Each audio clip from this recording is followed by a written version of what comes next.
செய்திகள். புதுச்சேரியில் பங்கு சந்தையில் முதலீடு செய்தால் அதிக லாபம் தருவதாக கூறி 10 தொழிலதிபர்களிடம் ரூபாய் 10 கோடிக்கு மேல் பணத்தை பெற்று நஷ்டமாக்கிவிட்டது. பணத்தை திரும்பத் தராமல் ஏமாற்றியவரை சைபர் கிரைம் போலீசார் கைது செய்தனர். சிந்தனை சிற்பி சிங்காரவேலர் அவர்களின் பிறந்த நாளை முன்னிட்டு பம்பா கீரப்பாளையம் தட்சிணாமூர்த்தி அரசு உயர்நிலைப் பள்ளியில் மற்றும் தொடக்கப்பள்ளி மாணவர்களுக்கு நடைபெற்ற போட்டிகளுக்கு அனிபால் கென்னடி எம்எல்ஏ அவர்கள் பரிசுகளை வழங்கினார். தமிழக புதிய நீதி கட்சி நிறுவன தலைவர் ஏசி சண்முகம் இன்று புதுச்சேரியில் தமிழக புதிய நீதி கட்சி தலைவர் பொன்னுரங்கம் உடல்நிலை சரியில்லாததால் இயற்கை ஏந்தினார். அவர் இறுதி சடங்குக்கு தமிழக புதிய நீதி கட்சி நிறுவன தலைவர் ஏசி சண்முகம் நேரில் வந்து மலர்வளையம் வைத்து இரங்கலை தெரிவித்தார். பொதுமக்களின் வேண்டுகோளுக்கு இணங்க குடிநீர் இணைப்பு எம்எல்ஏ வைத்தியநாதன் அவர்களுக்கு குறிஞ்சிநகர் மக்கள் நன்றி. புதுச்சேரியில் பங்கு சந்தையில் முதலீடு செய்தால் அதிக லாபம் தருவதாக கூறி 10 தொழிலதிபர்களிடம் ரூபாய் 10 கோடிக்கு மேல் பணத்தை பெற்று நஷ்டமாக்கிவிட்டது. பணத்தை திரும்பத் தராமல் ஏமாற்றியவரை சைபர் கிரைம் போலீசார் கைது செய்தனர். புதுச்சேரியை சேர்ந்தவர் சரவணன். இவரது வாட்ஸ்அப் எண்ணில் தொடர்பு கொண்ட நபர் ஒருவர் ஆன்லைன் பங்கு சந்தை மூலம் முதலீடு செய்தால் அதிக லாபம் பெறலாம் என கூறியுள்ளார். இதனை நம்பிய சரவணன் முதலீடு செய்ய ஒப்புக்கொண்ட நிலையில் 1,69,00,000 பணத்தை பெற்றுள்ளார். அதன் பின்னர் நஷ்டமாகிவிட்டது என்று கூறியதோடு பணத்தையும் திரும்பத் தராமல் இழுக்கடித்துள்ளார். இதனால் தான் மோசடி செய்யப்பட்டதை உணர்ந்த சரவணன் இதுகுறித்து புதுச்சேரி சைபர் கிரைம் காவல் நிலையத்தில் புகார் அளித்தார். அதன் பேரில் போலீசார் வழக்கு பதிவு செய்து சம்பந்தப்பட்ட மர்ம நபர் குறித்து விசாரணை நடத்தினர். விசாரணையில் சரவணிடம் ஏமாற்றியது ஐயங்குட்டி பாளையத்தை சேர்ந்த சவுந்தரராஜன் என்பது தெரியவந்தது. போலீசார் அவரை தேடி வந்தனர். இதனை அறிந்த சவுந்தரராஜன் தலைமறைவானார். இந்த நிலையில் 9 மாதங்களுக்கு பிறகு சவுந்தரராஜன் திருப்பூரில் பதுங்கியிருப்பதாக சைபர் கிரைம் போலீசாருக்கு தகவல் கிடைத்தது. இதையடுத்து அங்கு விரைந்த போலீசார் திருப்பூரில் வைத்து சவுந்தரராஜனை கைது செய்து புதுச்சேரி அழைத்து வந்தனர். அவரிடம் நடத்திய விசாரணையில் சரவணன் உள்ளிட்ட 11 தொழிலதிபர்களிடம் ஆன்லைன் பங்கு சந்தையில் முதலீடு செய்தால் அதிக லாபம் ஈட்டித் தருவதாக கூறி ரூபாய் 10 கோடிக்கு மேல் ஏமாற்றி பெற்றதோடு நஷ்டமாக்கிவிட்டது என கூறி பணத்தையும் கொடுக்காமல் ஏமாற்றியதும் அவரிடம் இருந்து பெற்ற பணத்தை தன்னுடைய வங்கிக் கணக்கில் இருந்து வேறு ஒரு வங்கிக் கணக்குக்கு பணத்தை மாற்றியதும் தெரியவந்தது. மேலும் சவுந்தரராஜன் மீது பெரியகடை மேட்டுப்பாளையம் காவல் நிலையங்களில் ஏற்கனவே மோசடி வழக்கு இருப்பதும் தெரிந்தது. பின்னர் அவரை நீதிமன்றத்தில் ஆஜர்படுத்திய போலீசார் காலாப்பட்டு மத்திய சிறையில் அடைத்தனர். தொடர்ந்து விசாரணையும் மேற்கொண்டுள்ளனர். சிந்தனை சிற்பி சிங்காரவேலர் அவர்களின் பிறந்த நாளை முன்னிட்டு பம்பா கீரப்பாளையம் தட்சிணாமூர்த்தி அரசு உயர்நிலைப் பள்ளியில் மற்றும் தொடக்கப்பள்ளி மாணவர்களுக்கு நடைபெற்ற போட்டிகளுக்கு அனிபால் கென்னடி எம்எல்ஏ அவர்கள் பரிசுகளை வழங்கினார். பம்பாக்கீரப்பாளையம் தட்சிணாமூர்த்தி அரசு உயர்நிலைப் பள்ளியில் 6ஆம் வகுப்பு முதல் 9ஆம் வகுப்பு வரை மற்றும் அரசு தொடக்க பள்ளியில் 1 முதல் 5ஆம் வகுப்பு வரை சிந்தனை சிற்பி சிங்காரவேலர் பிறந்தநாளை முன்னிட்டு மீனவம் காப்போம் மக்கள் இயக்கத்தின் சார்பாக பிப்ரவரி 18, 2025 அன்று மாணவர்களுக்கு ஓவிய போட்டிகள் நடைபெற்றது. இதில் வெற்றி பெற்ற 20 மாணவர்களுக்கு முதல் பரிசு ரூபாய் 200, 2ஆம் பரிசு ரூபாய் 100 பெரும்பாட்டான் சிங்கரவேலர் ஐயா அவர்களின் வாழ்க்கை வரலாறு பற்றி மேடையில் பேசிய மாணவர்களுக்கு சிறப்பு பரிட்களும் கலந்து கொண்ட அனைவருக்கும் சான்றிதழும் உப்பளம் தொகுதி சட்டமன்ற உறுப்பினர் அனிபால் கென்னடி அவர்களால் வழங்கப்பட்டது. விழாவிற்கு தட்சிணாமூர்த்தி அரசு உயர்நிலைப்பள்ளி தலைமை ஆசிரியர் மற்றும் அரசு தொடக்கப்பள்ளி தலைமை ஆசிரியை மீனவம் காப்போம் மக்கள் இயக்கத்தின் புதுச்சேரி மாவட்ட பொறுப்பாளர் திரு மீனவம் காப்போம் செல்வா ஆகியோர் சிறப்பு ஏற்பாடு செய்திருந்தனர்.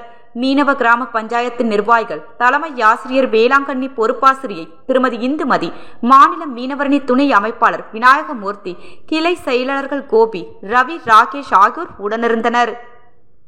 தமிழக புதிய நீதி கட்சி நிறுவன தலைவர் ஏசி சண்முகம் இன்று புதுச்சேரியில் தமிழக புதிய நீதி கட்சி தலைவர் பொன்னுரங்கம் உடல்நிலை சரியில்லாததால் இயற்கை ஏந்தினார். அவர் இறுதி சடங்குக்கு தமிழக புதிய நீதி கட்சி நிறுவன தலைவர் ஏசி சண்முகம் நேரில் வந்து மலர்வளையம் வைத்து இரங்கலை தெரிவித்தார். மேலும் அவர் பத்திரிகையாளர்கள் கூறுகையில், தமிழக புதிய நீதி கட்சி புதுவையில் நல்ல பேரை உருவாக்கியுள்ள மனிதன் பொன்னுரங்கம். இவர் அனைத்து அரசியல் கட்சியில் அன்புடன் பழகும் மனிதர். இவர் இறப்பு புதுவைக்கு மிகவும் வருத்தமான செய்தி, மிகவும் வருத்தத்துடன் தெரிவித்தார். பொன்னுரங்கம் குடும்பத்திற்கு ஆறுதல் கூறிவிட்டு இறுதி சடங்கில் கலந்து கொண்டார். கண்கலங்கி அழுந்த இரங்கலை தெரிவித்தார். இதில் விழுப்புரத்தை சேர்ந்த முன்னாள் சட்டமன்ற உறுப்பினர்கள், தமிழகத்தை சேர்ந்த பல சட்டமன்ற உறுப்பினர்கள் மற்றும் புதுச்சேரி அனைத்து உலக முதலியார் சங்க தலைவர் ஸ்ரீதர் பிள்ளை மற்றும் முன்னாள் எம்எல்ஏ ஓம்சக்தி சேகர் மற்றும் வைத்திலிங்கம் எம்பி, பல அரசியல் முக்கிய பிரமுகர்கள் நேரில் வந்து தன் இரங்கலை தெரிவித்தனர். புதிய கல்விக் கொள்கை மற்றும் சிபிஎஸ்இ பாடத்திட்டத்தை உடனடியாக திரும்பப் பெறக் கோரி புதுச்சேரியில் பல்வேறு சமூக அமைப்பினர் கல்வித்துறை முன்பு கண்டன ஆர்ப்பாட்டத்தில் ஈடுபட்டனர். புதுச்சேரி மண்ணிற்கு பொருந்தாத புதிய கல்விக் கொள்கை திட்டத்தை திரும்பப் பெற வேண்டும், சிபிஎஸ்இ பாடத்திட்டத்தை கைவிட வேண்டும் உள்ளிட்ட கோரிக்கைகளை வலியுறுத்தி புதுச்சேரி தமிழ் உரிமை இயக்கம் சார்பில் புதுச்சேரி கல்வித்துறை வளாகம் முன்பு கண்டன ஆர்ப்பாட்டம் நடைபெற்றது. ஆர்ப்பாட்டத்திற்கு தமிழ் உரிமை இயக்கத் தலைவர் பாவாணன் தலைமை தாங்கினார். இதில் பல்வேறு அமைப்புகளைச் சேர்ந்த சுமார் 100க்கும் மேற்பட்டோர் கலந்து கொண்டு புதிய கல்விக் கொள்கை மற்றும் சிபிஎஸ்இ பாடத்திட்டத்தை திரும்பப் பெற வலியுறுத்தி மத்திய மற்றும் மாநில அரசுகளை கண்டித்து கண்டன கோஷங்களை எழுப்பினார். பொதுமக்களின் வேண்டுகோளுக்கு இணங்க குடிநீர் இணைப்பு எம்எல்ஏ வைத்தியநாதன் அவர்களுக்கு குறிஞ்சிநகர் மக்கள் நன்றி. தமிழகம் புதுச்சேரி எல்லைக்குட்பட்ட பகுதியான லாஸ்பேட்டை குறிஞ்சிநகர் 9வது குறுக்கு வீதியினை ஒட்டி தமிழக பகுதியான நாவற்குளம் மிகவும் தாழ்வான பகுதியாக இருப்பதால் அப்பகுதியில் வசிக்கும் மக்களுக்கு குடிநீர் கிடைப்பதற்கு மிகவும் சிரமப்பட்டு வந்தனர். அப்பகுதியில் வசித்து வரும் பொதுமக்கள் புதுச்சேரி லாஸ்பேட்டை சட்டமன்ற தொகுதி உறுப்பினர் ஐயா வைத்தியநாதன் அவர்களை நேரில் சந்தித்து தமிழக புதுச்சேரி எல்லைப்பகுதி குறிஞ்சிநகர் 9வது குறுக்கு வீதியில் குடிநீர் இணைப்பு ஏற்படுத்தி தர வேண்டுமென கோரிக்கை வைத்தனர். பொதுமக்களின் கோரிக்கைகளை கேட்டறிந்த பொதுப்பணித்துறை அதிகாரிகளை தொடர்பு கொண்டு குடிநீர் இணைப்பினை ஏற்படுத்தி தருவதற்கு நடவடிக்கை மேற்கொள்ள வேண்டுமென வலியுறுத்தினர். பொதுப்பணித்துறை அதிகாரிகள் விரைந்து செயல்பட்டு குடிநீர் இணைப்பினை ஏற்படுத்தி தந்துள்ளார்கள். பொதுமக்களின் வேண்டுகோளுக்கு இணங்க குடிநீர் இணைப்பு எம்எல்ஏ வைத்தியநாதன் அவர்களும் பொதுப்பணித்துறை அதிகாரிகளும் குறிஞ்சிநகர் மக்கள் நன்றி தெரிவித்தனர். இந்நிகழ்வில் ராஜா திருநாவுக்கரசு, சந்தோஷ் தங்கம், நாம் தமிழர் கட்சி இளைஞர் பாசறை பொறுப்பாளர் மணி பாரதி அனைவரும் பங்கேற்றனர். புதுச்சேரி மிஷன் வீதியில் உள்ள பான்சியோனா அரசு பிரெஞ்சு உயர்நிலைப் பள்ளி கட்டிடத்தில் மதிய நேரங்களில் கல்வே காலேஜ் அரசு பிரெஞ்சு உயர்நிலைப் பள்ளி நடைபெற்று வருகிறது. இப்பள்ளியில் பயிலும் மாணவர்களுக்கு சரியான பாடம் கற்பிப்பது இல்லை என்று 10ஆம் வகுப்பு பயிலும் மாணவர்கள் வகுப்புகளை புறக்கணித்து பள்ளியின் வாயில் பகுதியில் அமர்ந்து தர்ணாவில் ஈடுபட்டனர். இதனை அறிந்த உருளையன்பேட்டை தொகுதி சட்டமன்ற உறுப்பினரும் புதுச்சேரி மாநில மனிதநேய மக்கள் சேவை இயக்க நிறுவன தலைவருமான எம்எல்ஏ நேரு அப்பள்ளிக்கு விரைந்து மாணவரின் குறைகளை கேட்டறிந்தார். பள்ளி தலைமை ஆசிரியர் மற்றும் ஆசிரியர்களை சந்தித்து மாணவர்கள் சுதந்திரமாக படிப்பதற்கு ஏதுவாக ஆசிரியர் நியமித்து மாணவர்களுக்கு சிறப்பான கல்வி கொடுக்குமாறு அதிகாரிகளை கேட்டுக்கொண்டார். மேலும் பெற்றோர் ஆசிரியர் சங்க தலைவர் நாராயணசாமி மற்றும் அப்பள்ளியில் பயிலும் மாணவர்களின் பெற்றோர்கள் பலர் உடனிருந்தனர். அன்னை தமிழ் பெற்ற பெரும வீரன், தமிழின தலைவன், ஈழத்து எல்லாளன், நமது தமிழ் தேசிய இனத்தின் தவப்புதல்வன் மேதகு பிரபாகரன் அவர்களை ஈன்றெடுத்த அன்னை திருமதி பார்வதி அம்மாள் அவர்களுக்கு சாரம் அவ்வை திடலில் மலர்வணக்க நிகழ்வு நடைபெற்றது. இந்நிகழ்வை மாநில மகளிர் பாசறை ஒருங்கிணைப்பாளர் பிரவீனா சித்ரா முன்னெடுத்தனர்.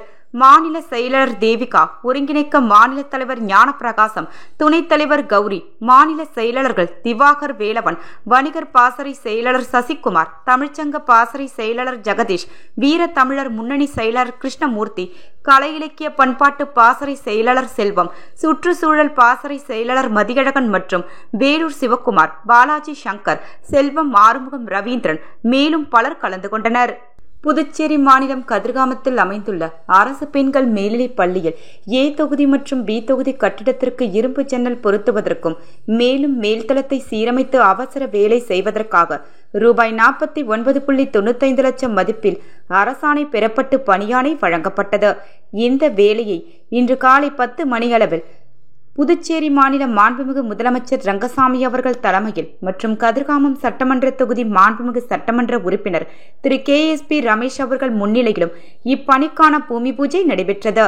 இந்த நிகழ்ச்சியில் புதுவை பொதுப்பணித்துறையின் தலைமை பொறியாளர் முனைவர் திரு M தீனதயாளன் அவர்களும், பள்ளி கல்வித்துறை இயக்குநர் திருமதி பொதுப்பணித்துறை கண்காணிப்பு பிரியதர்ஷினி அவர்களும், பொறியாளர் வட்டம் திரு பாலசுப்ரமணியன் அவர்களும், பள்ளி கல்வித்துறை இணை இயக்குநர் முனைவர் VG சிவகாமி அவர்களும், சிறப்பு கட்டிட கோட்டம் செயற்பொறியாளர் திருமதி கஜலட்சுமி அவர்களும், பள்ளி முதல்வர் முனைவர் மோகன் பிரசாத் அவர்களும், இளநிலை பொறியாளர் திரு தமிழ்ச்செல்வம் அவர்களும், ஆசிரியர்களும் மற்றும் ஆசிரியர்களும், கட்டிட ஒப்பந்ததாரர்கள் திரு விஸ்வநாதன் அவர்களும், ஊர் பிரமுகர்கள், பொதுமக்கள் மற்றும் பள்ளி மாணவிகள் பலரும் கலந்து கொண்டனர். புதுச்சேரியில் பங்கு சந்தையில் முதலீடு செய்தால் அதிக லாபம் தருவதாக கூறி 10 தொழிலதிபர்களிடம் ரூபாய் 10 கோடிக்கு மேல் பணத்தை பெற்று நஷ்டமாக்கிவிட்டது. பணத்தை திரும்பத் தராமல் ஏமாற்றியவரை சைபர் கிரைம் போலீசார் கைது செய்தனர்.